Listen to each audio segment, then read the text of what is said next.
ইস্কনের তো ফুল খুব একটা পাওয়া যায় না, তাহলে আমি একটু নিয়ে আসি বাড়ির জন্য। তো মা ওখান থেকে ফুল নিয়ে নিল।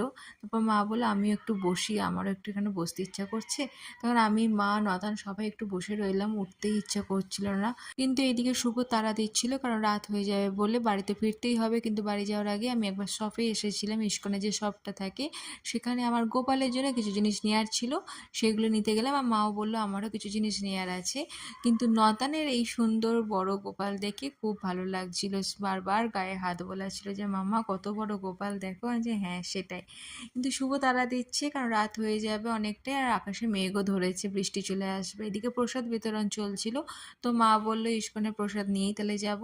তো মা চলে গেছে ওখানে ইস্কনের প্রসাদ নিতে। প্রসাদ নিয়ে আমরা এবার বাড়ির দিকে রওনা দিচ্ছি। কিন্তু বারবার আমি দেখছি যে কি ভালো লাগছে এখানটা, যে আসার মন হচ্ছিল না, কিন্তু যাই হোক ফিরতে তো হবেই। আজকে